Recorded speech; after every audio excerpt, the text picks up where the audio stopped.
And roll the introduction. Dun, dun, dun, dun, dun, dun. Welcome to Hex Foodies. We are Hex Foodies on Telegram, YouTube, and Facebook. Let's see. I've got Finnbear coming up. I feel like time is passing really fast lately, after time was passing really slow lately. We've been pretty active in the Hex Foodies chat. They're on Telegram, and we're gaining members. And they're on Telegram. Let's see. I always have to make sure that I'm on YouTube watching the show in order for Hex streamers to pick it up. And it looks as though it's not recognizing one person. When you're doing Finnbear, awesome. I got you. When the live stream's on your shoulders, you get distracted easily, and you're like, "Oh, I'm supposed to be entertaining. Oh, I'm trying to do this. I'm trying to do that." Man, I just tried to put my camera in a different place. It didn't work out. I wanted to. Oh, you can't do that. Everything back.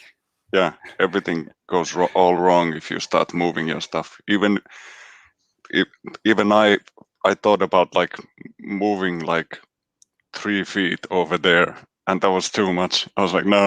This is way better here. This is like a warm spot for me already. You have to think a few steps in advance. Yeah. So how's your week been? It's been really, really good. I've been getting rid of a bunch of trees. I've been burning trees inside of a barrel. If anyone doesn't know how to efficiently burn some like stumps or just get rid of debris that you would maybe hold around to then put in a dumpster or put it in the back of your truck in order to take it down to the dump. Instead, you can just grab a 55-gallon drum barrel and cut a hole on one side of it so that it has airflow. Like you've got one side of it's open, the other side of it has a small hole, and then you can keep it upright and allow the air to move through there so well that it burns it really efficiently, and you can just let it be. Or if you're worried about your neighbors or your own safety, turn it upside down and still allow enough air to get in through that bottom part, and then it's kind of just like a barbecue pit from then on.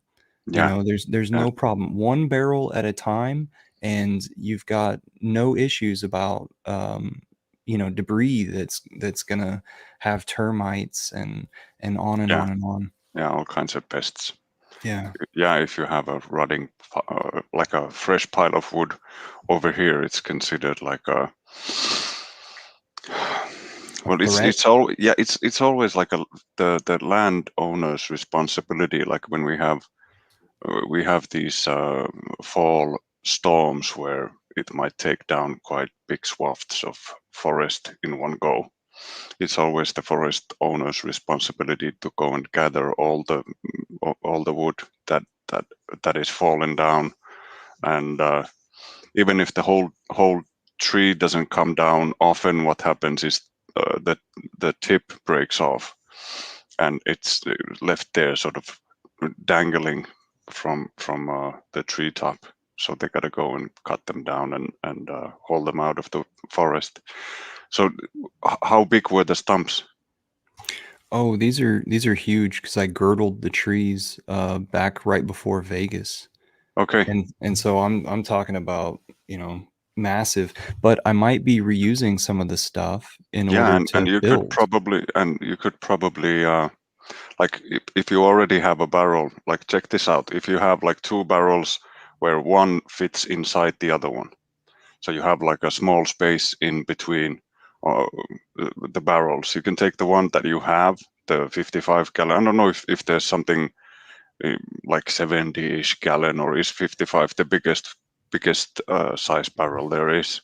Well, But I've got the 55, but I've also got a water heater that I picked up off the curb down the street, so I could take that apart and that would fit inside of there. yeah, you could turn it in like make it into a biochar machine. So basically, you would take the barrel, fill it up as much as you can with all kinds of carbonous material. It doesn't matter if it's like a tree stump or like what are the that you have with forklifts. You have these wooden pallets, or it can be a Right. cat or whatever.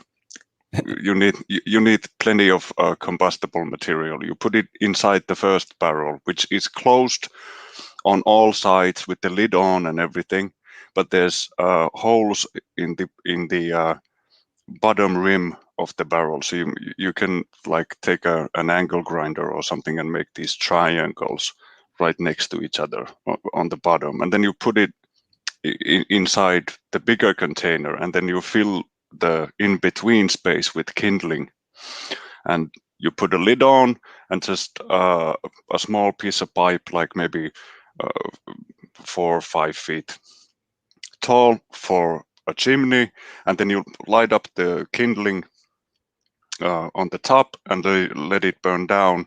And what happens is there's no air going inside the barrel or like the inner barrel. There's no air coming in, but all the combustible gases get out of the tree and they go down the barrel outside the holes, and it's almost like watching a gas barbecue. There's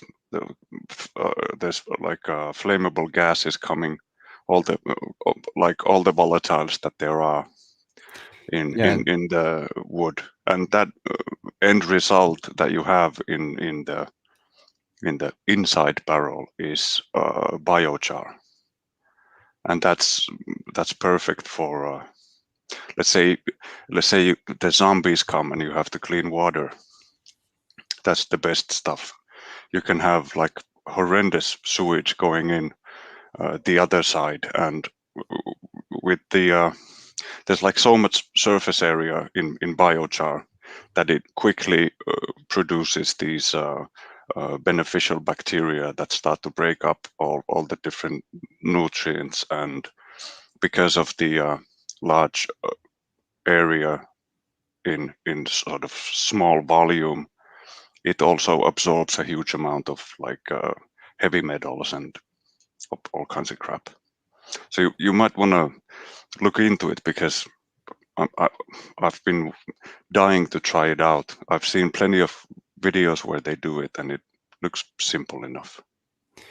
So the biochar is really simple if it is that I'm willing to lose quite a bit in the process of making it, because in what I was describing earlier, I could set all that stuff on fire and then I could just like Yeah, yeah, stomp it and out. you'd end up with a handful of ash. Yeah. You'd end up with a handful of biochar. Well, not necessarily, because it doesn't burn in a oxygen deprived environment. So if the wood gets in contact with oxygen, what happens is the carbon burns off. So of course you will have some like charred pieces of wood and like pieces of coal, but it's not the same. Like it looks completely different if you, for instance, take it under a microscope. Okay. Yeah, biochar is just full of these microscopic small uh, like these holes from where something else than carbon was. But it's funny, Anyone? like if like I've heard that if you put a dead cat inside one of those Hmm. reactors, it looks like a dead cat when it comes out, but it's all carbon. So you can't you can't pet it, of course, or anything like that. But it just turns into carbon, and everything else burns off. So anyone who's new to the subject, I want to highlight surface area. Surface area is what we're after. That's the reason why this all works. Yeah. And actually, like you've probably heard of terra preta, which is like I think it's Spanish or something for like made earth or something like that.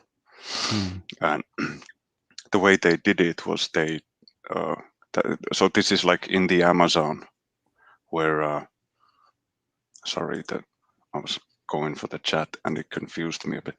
So like in the Amazon, there are layers of few feet underground where the dirt is particularly fertile, and they've done plenty of studies on what causes it, because it's a completely different consistency and different color from the ground above it. And they've discovered that the only difference is that that somebody like back in the day has artificially increased the amount of carbon in the soil, and under a microscope you can still find particles of biochar in the ground. And they sell it, like if you buy a piece of land and start turning it over, like digging a foundation for your house or something, and you happen to dig into a layer of the dirt, you're probably first gonna sell the dirt before you continue, because it can be like very valuable stuff. So instead of buying it, we can make it ourselves. You can actually add it into your compost or something. It's a wonderful addition to a regular compost because of all the extra space for the bacteria to live in.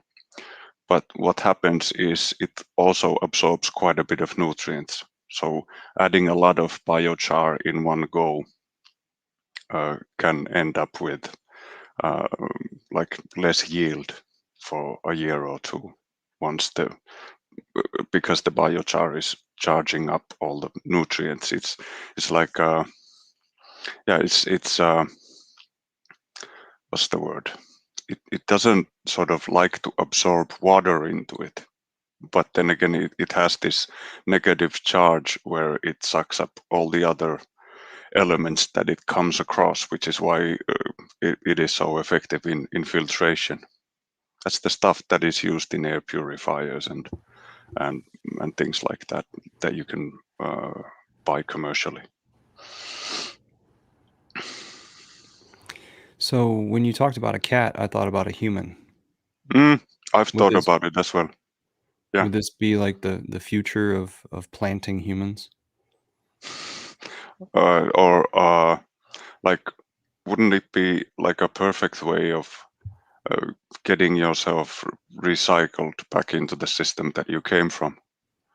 But the thing is that we humans have a fixation in our sort of in our bodies, and somehow we feel that even after we're dead, our bodies are somehow extremely valuable, and that's why like we don't have much of like these Viking funerals and stuff nowadays anymore. But man, that would be a wonderful way to go. Like, make a note of this. Like, in 100 years when I die, I want to be only Viking funerals for me. Note, he said 100 years, Hexicans. Yeah, I'm really counting on Richard to come through with the with all the longevity stuff. Yeah, I won't sit on my ass and wait for death. I'm gonna have fun. Yeah, I'm not gonna keel over. What did you have in mind? You've thought about the ice, like? No. I should buy one of those notebooks, man. I have all kinds of ideas like during the week, but then it somehow it just sort of somebody hits reset, like Tuesday morning, bloop, I forget everything. So I should have the I should have the notebook to fall back on. I got all sorts of pieces of paper that are folded to fit into my back pocket. So whenever it is that I don't want to carry a notebook, like a full-size notebook around, then I'll just have the piece of paper to jot my ideas down, and then I can just add it to the notebook. I'm starting to think about how I could just make my notebooks with with an empty binder, and then just continue to add new pieces of paper clipped inside of that binder. I think that's where my notebooks are going. Probably, but it's gonna be a massive binder eventually. Well, you're gonna need a backpack for it. Every year or every 6 months, you just get a new one, and then mark on the outside of the old one the same thing, so that you know that means that that's not the current one. Yeah, people have had like amazingly effective ways to use their time and track their progress. Like before we had computers and stuff, I've read about the different ways people have kept journals and made plans. Like people actually sit down and plan what they're gonna do tomorrow before they go to sleep, which is way too much for somebody like me, but I still am amazed. Like it's like a short productive. It's like a short ones. daydream, though. It's like bringing bringing tomorrow into fruition, and like putting a line out there so that you can follow it the next day, and you can also identify your highlights. Like last night before I went to bed, I looked at a coffee shop down in Austin on Google Maps so that I would know exactly where I'm going, so that I would stop having this void space, because after this live stream, I'm gonna go onboard some people. Nice. And I just didn't want to not know where it was that I was going to go after this live stream. Like I wanted to plan that out well. I know how it can be. Yeah, you don't want to just have a mystery place where you're going. I much rather like to know the surroundings. So I'm like you in that sense. Yeah. So Hex Dragon the other day brought up a book, said that all of us must understand this book. I listened to the audiobook for 13 hours. 13 hours, wow. Yeah, Your Wish is Your Command was the book. There was a presentation by the author that I listened to, and he said that you should listen to it multiple times, and I'm going to. But one of the things that was touched on there was the difference between writing something down or typing it down. The process of recording. There was so many more benefits to you writing it down, because of its connections with, like its energy paths through your brain. Yeah, I've read about the importance of children writing stuff down with a pen using cursive and not like what's the other thing called, like these like capital letters, uppercase letters, but it particularly like writing in cursive does something in your brains where it activates several areas in one go, and it produces longer sentences with a structure which is intact, and because it's more demanding already, like physically, to make all the nice curves and stuff. It directs you towards sort of thinking before you write it down and having it sort of settled already, so it's more thought out. I never have been a cursive person. No, me neither. I hated it, but still we had to write in cursive when I went to school, like way back when when we had to fight wolves on our way to school. Right. Yeah. There was. Everybody had an axe just in case of wolves. And it was all uphill and against the wind the whole way and the way back. My math teacher used to tell me that sort of thing, uphill both ways in the snow. And her favorite line was always with like, one shoe missing. Okay, everybody, let's clear out the cobwebs. You come into math class and the teacher's trying to get your attention, but you just came from lunch and you just don't want to give it to her. Okay, everybody, clear out the cobwebs. Clear out the cobwebs. Yeah. Hey, it's important stuff. Actually, math is one of the only important things in school. One of the few things that you still are better off learning as a kid and trying to understand it. Too bad they are don't they give sending us... Are they sending you messages already? No, I had my last onboards this Saturday.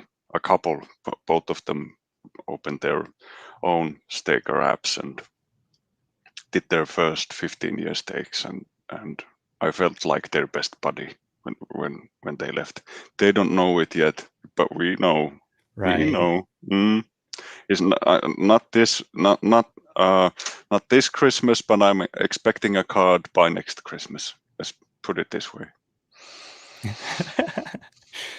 So like now they're like, okay, we did this. I don't know how it's gonna turn out. It's not a lot of money, so it's fine if it goes pear-shaped. But give it 6 months or something, and they're like, oh my god, is this real money? Hey, Dragon. Hey, Dragon. Hey, no shirt, no service, buddy. Okay. Do you have a headset by chance? No, I was just gonna see if this work or not. So it doesn't look like it is. I want to say hi really quick. It's really windy on the farm. Show us the farm. Can you put his screen bigger? Oh yeah, let me put his screen bigger. Oops. No, that's all you, man. Okay, I'll mute myself. So please give us a tour of what you're looking at. And I didn't mean to mic. You can unmute yourself, I think. Whoop, whoop, whoop.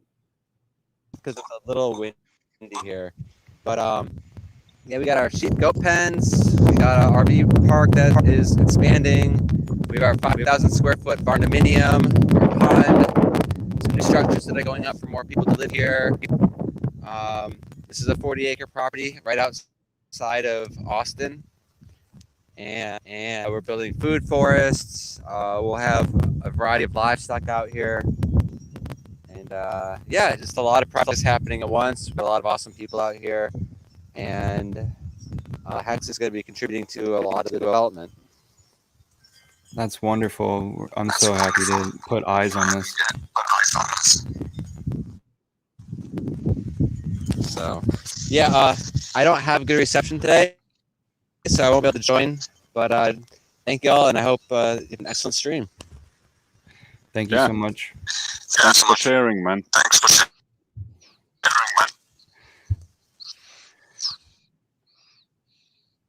That's nice. I like the open space. Yeah, 5,000 square foot barn dominium. So I wonder if they barn dominium. That's what we call it down here in Texas these days. Like a condominium in a barn. If you're looking at a listing and they said there's a barndo, that's what that means. There's a metal structure, most likely concrete floors, and you could make it into your condo and also drive your truck in it. That's cool. Because we got so many welders in this area, just pour the concrete on top of the limestone, which is in this area. limestone isn't far down, bedrock, and just set those metal pieces and then build up from there, weld to Like, it. yeah, you could like Real just easy. post some I-beams in there in the concrete and have the experts do the rest. I've been thinking about maybe building something somewhere up in the sticks using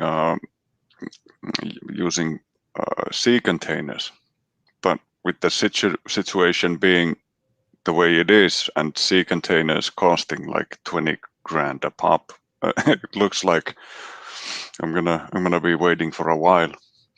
But back when they were like 2 grand a piece, it was a really cheap way to get a lot of square feet with like very low cost, and you can stack them like 11 containers high and they'll just take it.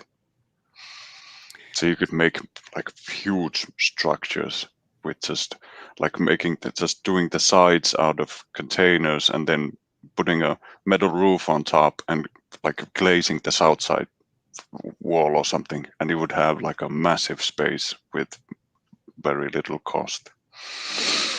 You would have a massive space, but it wouldn't be insulated, and you would have problems trying to figure out what portions you could take out if you wanted to remove walls and stuff. Mm, Recently, let's see, a while back, an Indian who owned some property down in the next town, um, I got his attention by doing some design in a different project, and he came to me and he said, "Hey, I want to make a food truck scenario. I want to make like tons of little tiny kitchens so that everybody can have their own, and I want to do it out of shipping containers on this certain piece of property he was showing me." And I was like, "I don't think you want to use shipping containers. I think it would actually be a negative experience." And he didn't talk to me again. And people are maybe like that, you know. I know you Yeah, have your if you don't ideas, yeah, if somebody doesn't like your idea, he all of a sudden he turns into a bit of a dick, you know. and also, well, no, it's fine. Also, he had this certain like vision. He Mm, wanted it to look like this. He wanted to bring this look to the area, yeah. like reusing materials and trendy and stuff. Mm, And then within a year or so, I had a meeting with some contractors who were very busy in the Austin area, and they agreed with me. Shipping containers were not a good use of funds. And then just the other day, I haven't watched this YouTube video yet, but I marked a YouTube video watch later, so it's in my queue, where it just had a stamp in front of shipping containers, shipping container house, and it said scam across it. oh, And yeah, so like people I think are catching on to the downsides of yeah. uh yeah, you've got this space and it's enclosed in metal, but it has its issues whenever you're trying to make it a living space instead of just what it's made for, because it's doing the bare minimum, Mm. Yeah, the only for thing itself. that it needs to do is keep stuff from falling out, and it needs to hold like 11 or 12 other containers on top of it. So that's it. That's all it's supposed to do. But the whole, I don't know about your views on this I like the tiny way you house. described that, though. The way you described Yeah, that, to where you've got the interior space, you put a roof over the top of it, you close off somehow. Maybe you just have it to where it's a tower boxed, and then you have glazing yeah, on the one yeah. side, and so you're Yeah, mitigating the stuff. I like that idea. I've seen a guy who built like a castle for himself out of sea containers. He was a welder as well, and he had all kinds of skills. But he used a couple which he turned on their side, like the short side, and put two on top of each other and built a staircase inside. Okay. And then he had like he had like one castle tower and everything. He had like it's a huge block, which is, I think it's like 16 or something sea containers. So it's massive. But what I was saying, or what I was thinking about, was the tiny house fad going on. I don't know your views on it. Like, there's a lot of positive things in it, like making a small footprint for yourself, like in terms of how much you spend on construction and stuff. But to me, it's still a very short step away from being homeless. And and I would imagine anybody living in a tiny house, if they become a hexagon, like I wish all of you would, the first thing, once they hit their sort of marks, should be to buy some land. And even if they just move their tiny house there, they would eventually like expand a bit, because it seemed like, I'm sure it feels like a great idea to have like 60 square feet or something, and you live there with your dog and pregnant girlfriend, but that stuff gets pretty stale pretty fast. Like, if you're just smelling your socks day in day out with, like, yeah, this is, it's not something that I would wish on anybody. Then again, it has its sides, but what do you think about it? Okay, Have you thought about it? I have two ideas. Well, yeah, I've thought a lot about it. So one, I believe that it would be really nice to have multiple tiny houses, to where you can have your space when it is that you need it. Two, I really like the tiny house ideas, because people are getting back to the basics, and a lot of them are building it themselves. So like, whenever you look at people that are they're looking at vans to live in, how much of it are they doing themselves, or how much is it that they're just throwing money at the subject in order to have their thing? So like, maybe it costs them $60,000 to $80,000 for this built out van, or the same thing for a tiny home. 50 years ago, the same amount of money would have been enough to buy a house, like a Oh my proper house. goodness. Just So the reason why we are having a fad like this is the fact that we don't have sound money. For people in their mid-20s, early to mid-30s, to a lot of them, getting onto the sort of the getting onto the sort of speculation ladder is impossible, with the gig economy, them not owning anything, having really bad credit scores, and owing money here and there. They're not going to get like a $500,000 loan to build a house.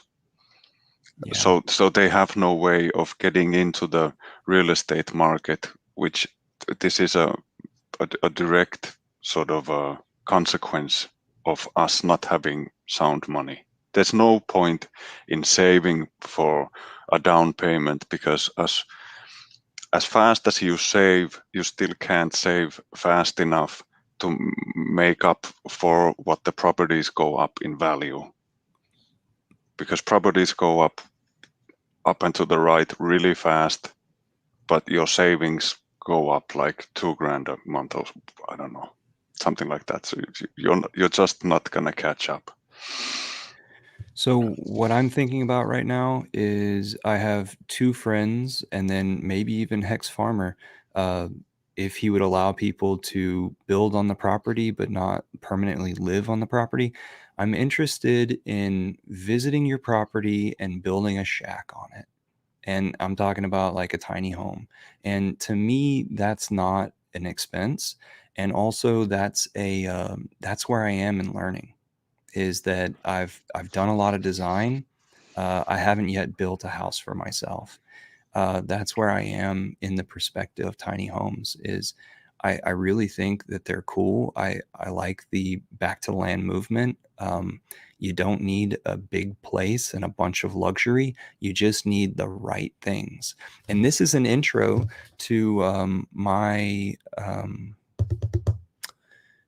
show and tell today. All right. So I mentioned that I went down to a town a little bit further south of mine, closer to Houston, where these people were having a wedding, which I featured on the last episode. And they were having a bunch of people camp out on their property. And so what they put me to work on was an outdoor shower. And I'm actually working on an outdoor shower at my house as well. I had to stop construction before Vegas and just hadn't yet gotten back to it. But outdoor showers, think about them. It's a great way to clean yourself off before you go back into the house. You don't need hot water. I don't know if I've talked about this before, so I apologize if I did. You don't need hot water. You just need to get, clean and naked and find your path back into your house so that you can really take an actual shower. So I and I don't even have a roof on mine. I just have 3 walls, but this is the shower head that I'm going to put into the outdoor shower, which is about the same as what I have in my own bathroom right now. And you can purchase this sort of thing at like Target or order it off of Amazon or something like that for about $30. So Hexicans, I actually say about $26. So Hexicans, if you don't have a shower head that you adore in your shower right now inside, just go ahead and look at how inexpensive shower heads are. And, if you don't have one that's able to be moved around, think about it. It's a really nice situation. The small things add up, Didn't you do like a compost heated shower at the Wheaton place? At the Wheatons, yes. Yeah. Yeah. So how many showers can you take before the water gets too cold or doesn't sort of warm up enough? I think it was about 9. But you can just keep the shower running. I mean, keep the heater running. So that's, Yeah. it's per situation. So the J tube is really short and small, So it was a rocket stove shower. It It was wasn't a compost shower. Or okay. does he have both? I think he might have had Initially, one compost pile where he just put like yep, 100 yards of some regular hose or something yep. into the pile and And just ran cold water through it, and it heated up pretty hot before it came out the other end. So that one wasn't as successful, of course, as the J tube underneath the barrel of water. Whenever you're doing that sort of thing, Paul Wheaton has this saying, "Boom, squish." So make sure that you're not heating a sealed barrel of water. Instead, it's got its relief valve, because otherwise it will explode, and then hot water is everywhere, and it could have seriously hurt you. And You'll then burn your face off if you're not careful. Another thing is, if it is that you do a compost pile, be weary about using biological or like somebody put a possum or something like that inside of there, and it eventually needed to all be dug out and rebuilt, the interiors. Disgusting. And so it wasn't nice bringing that possum back out. No, I would imagine no. So I'm gonna try, like next summer, I'm gonna try to heat our outside pool. We have this like 7.5 meters times 4 meters size outside pool, which is fairly big over here. We're like the king of the castle with the neighbors' kids and everything. And awesome. I'm gonna try like something like 5 or 6 cubic meters, which is like a fairly big pile of wood chips, because as it happens, I'm pretty well connected to the sawmill close to here, because I worked there for a couple of months during my work practice, and they said that they could spare a few cubic meters. It was pretty funny because like they produce so much lumber that they haul that stuff out like by the truckloads. They have to pay for somebody to come and take it out of their hands, even though they have like this like a small factory where they burn most of it and extract the heat to use in the kilns, but that still isn't like enough to get rid of all the wood chips that they produce. But I'm gonna use fresh wet wood chips that I'm gonna make into like a big cylinder, and I'm gonna sort of level it and stomp it down and even wet it some more to get all the oxygen I can out of the pile to make it go anaerobic. And I'm gonna have like this floor heating pipe go in, like circle inside the pile, because it doesn't kink. So it's better than a regular hose, because you can just do all the work and then notice that you have a kink in the hose somewhere in the pile, and the water doesn't flow through it at all. So Wow. yeah, I hate to do work for nothing. So that's why I wanna use the piping that you cannot sort of kink in a way that the water doesn't flow through it. So you'll have an outdoor pool, and you'll take the I'm water. gonna see how hot I can get it. Like You'll take the water from the using bottom, and then yeah, you'll allow it to go to the top. yeah. And we're I'll talking about take. like the I'm depth gonna of the build pool. like a small pump using an air stone to lift the water up a pipe, like maybe 1.5 meters high. So You not might. even like up to like here, and it's gonna run down a bit and go into the bottom of the compost pile, and then circle its way back up as it heats up, and then come out and back into the pool.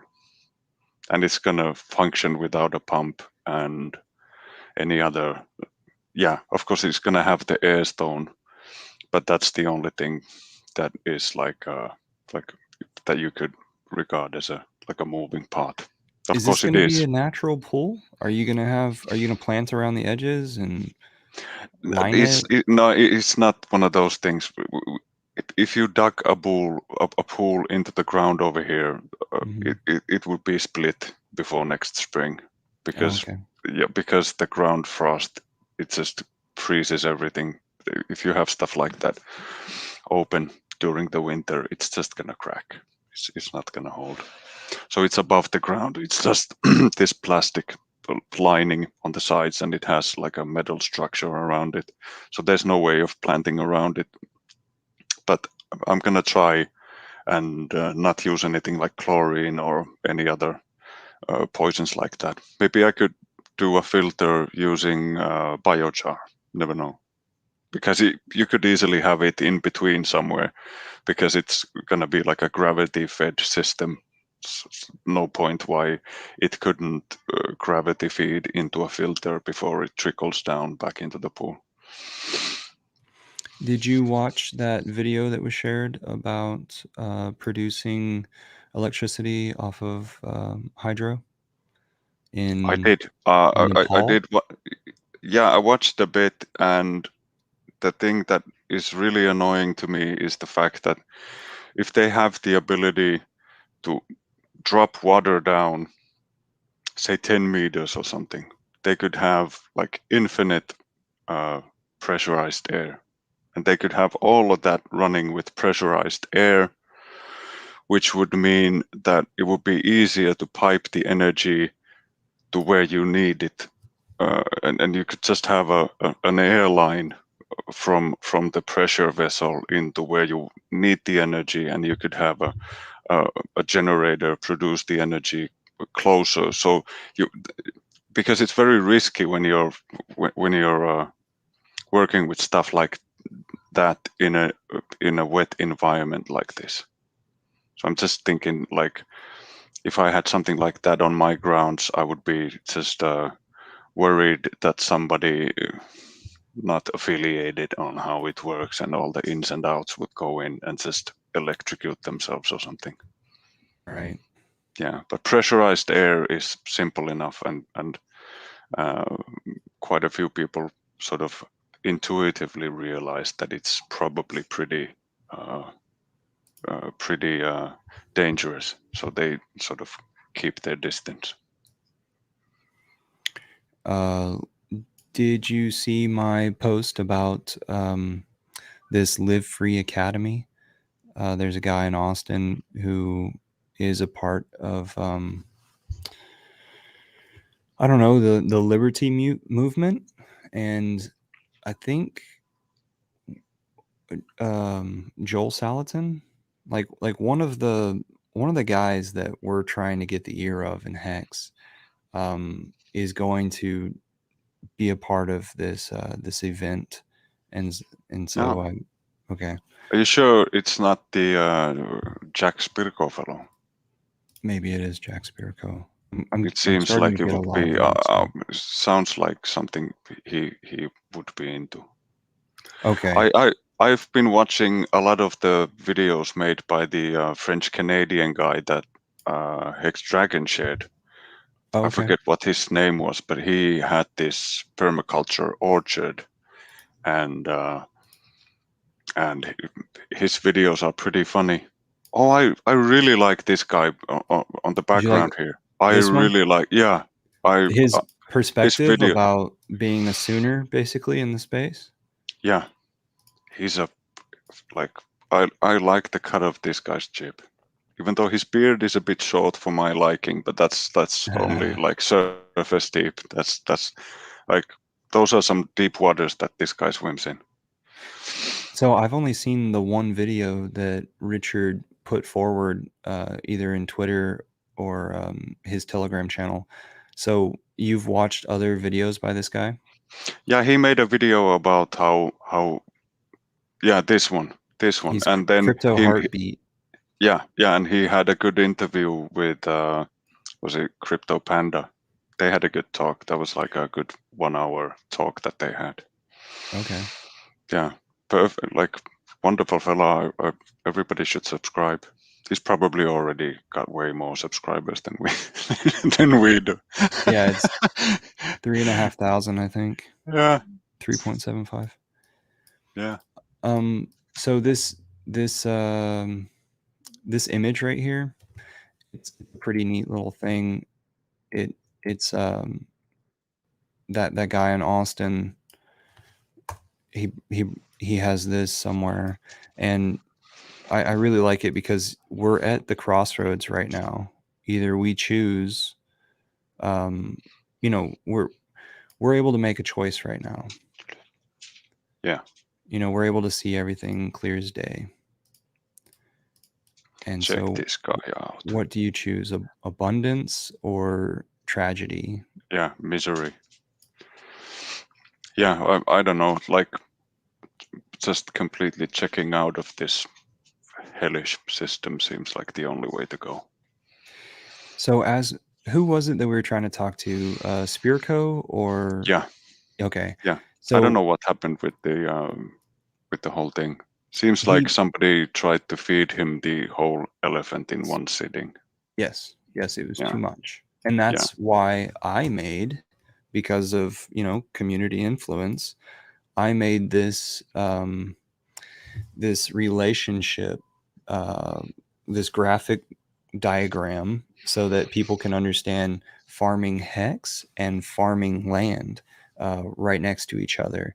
And so I set out to say that you've got your planet and you've got your blockchain. You've got your land on your planet. You've got your contract on the blockchain. You've got your seeds in your hand. You've got your tokens in your hand.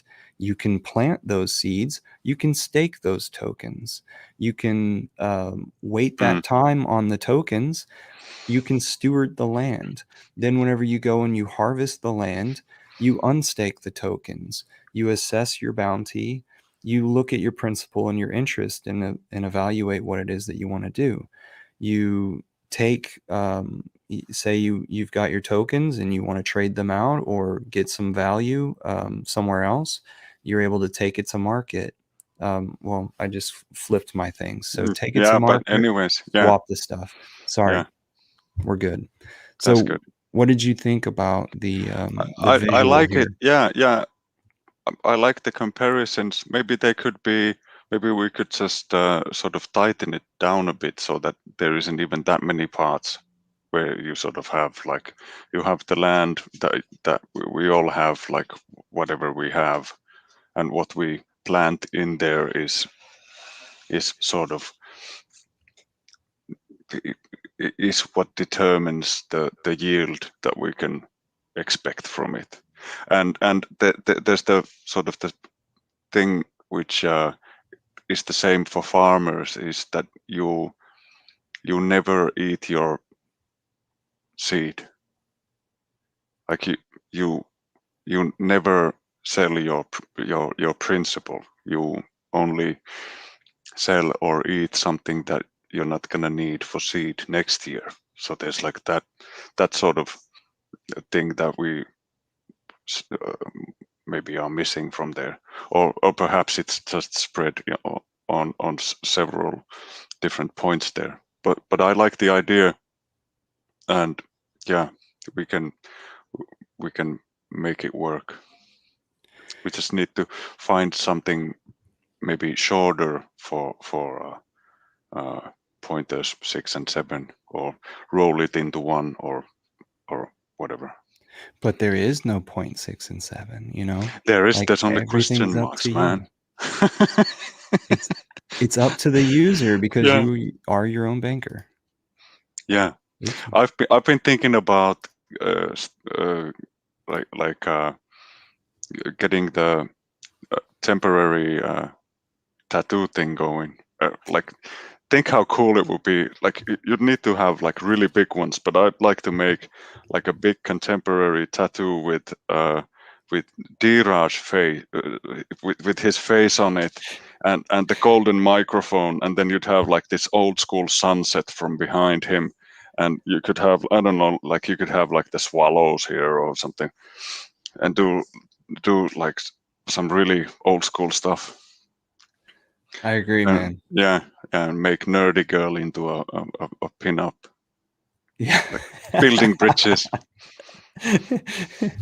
Like in a nice way, not like not in a sort of nasty, degrading way, but like get all the familiar faces into these sort of old school tattoos and stuff, like things that people recognize.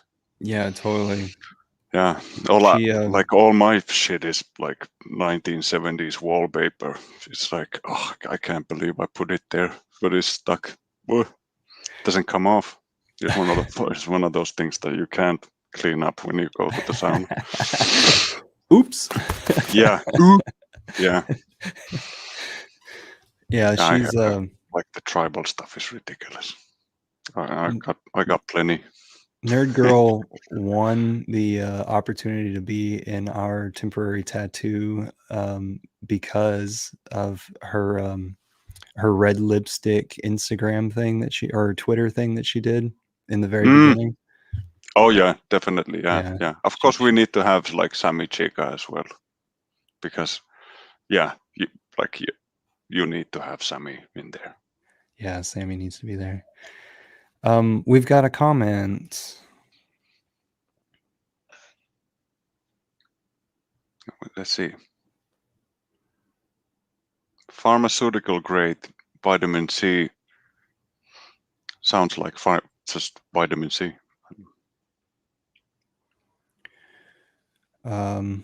So get really high quality stuff. Yeah. So when it is that you know, when it is that we start taking supplements, maybe not immediately will we see any results, but over time you will, because your body has to adjust to being able to take in the nutrients that you're giving them. So One of the best supplement I know of is C60 in avocado oil. It's fine. It comes in olive oil and coconut oil, but both of them they taste disgusting. But when it's mixed in avocado oil, it goes down pretty smooth. You take like a teaspoon or maybe a tablespoon a day, every other day, and it's the whole molecule is made of carbon atoms. It has 60 carbon atoms in the shape of a soccer ball. So it has like pentagons and hexagons, and it is, I think it was 150 times more effective antioxidant than vitamin C. And what it does is it clears out the gunk in your cells, and it gets into the mitochondria, and it can clean, like take stuff out from inside your cells that your cells can't extrude by themselves, and it takes out relieves oxidative stress in your body, which, like, I took it for a few months, and the only, because I wasn't sick or anything, I wasn't like treating any illness, but I could I found some beard hairs that were gray from the tip, so they already came out gray. But then I looked at them closer, and I noticed that they had turned back into brown, like That's so midway. And Mm-hmm. I didn't know that was even possible. So like I was absolutely certain that if a hair turns gray, there's no going back. But I've also heard of like people giving it to their dogs, and I've heard of like 13-year-old chihuahuas going into heat after like 5 years of not doing it, just for getting some C60 in their diet. And old chickens who have had C60 start laying eggs again.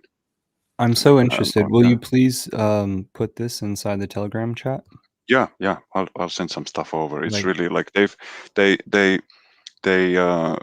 came up with the stuff because NASA was looking for what do you say? NASA was looking for lubricant. NASA was looking for lubricants to work in space, and they were studying like C60 because of the shape of the molecule, and it has some other properties which made it like an interesting additive for oils. And because the European Union was somehow involved, they had to issue studies on toxicity to know sort of the safe limits that somebody can be exposed to it. So they ordered a toxicity test from this lab in France, and the test, all in all, I think it lasted like 2 years, and they had to just they came up with numbers that are like deadly. So 10% of your body weight injected in one go is a deadly amount, which that same goes for water. Like 10% of your body weight is quite a bit of anything to be added into your system. But they had all kinds of interesting stuff that they found out during the tests, but because they weren't sort of the order said we want to know the lethal amounts. It didn't say we want to know how long these rats live for, and the rats were the kind of a breed that is supposed to have all the cancers, and like they're really susceptible to all kinds of illnesses. But the buggers just wouldn't die. They outlasted like they outlasted the group that had no C60. They lived like 4 times, 5 times longer than the group that had nothing. They were like, yeah, okay, we couldn't kill these rats. So we just have to like euthanize them and cut into their brains and have a look at if there's any differences in brain structure. And sure enough, there was, because the rats that had C60, their brains lacked all the signs of deterioration that the other rats had. So there was no aging in the brain, and it was like a young rat's brain, even though the rat was already like 4 times older than what its sort of breeding would let you believe that they could even live for. Wow. Yeah, very interesting. So it's like a lubricant. So you need to realize that if eating it or consuming it, even though it's a completely inert molecule, is not like a medicine. And neither one of us, me or Davin, are doctors. So if you're sick, like, you should definitely see a doctor. But if you just want antioxidants and you want to feel good and sort of sprite, have a go. Yeah, I'll be happy I to misread give this. it. I misread this earlier because they're talking about a shower filter. Sorry, John S. John S., if you would put forward a product inside of the Telegram chat at Hex Foodies, I'd be interested to see exactly where you got this. But thank you for providing the name and everything. I'm going to see about adding this to my. See, I live in a very, very old house here, and I really do want a water filter instead of spraying myself with all the chemicaled water. Yeah, yeah. Just a second, I'll close the door. If you. Hey man, we're ready to call. Hey, we're over 1 hour. Yeah. Awesome, man. So this is thanks great. so What are we much. We gonna wrapped up what are number we gonna 12. talk about next week? Have no idea. It'll be inside the Telegram chat. So whoever brings stuff to the Telegram chat. Awesome. Sound good, Awesome. everybody? It was great talking to you, man. You too. It's always a Yeah. pleasure. All right. So I'll see you next Tuesday. See you on the web. Yeah. This Later. is a crypto takeover. Bye, y'all. Bye.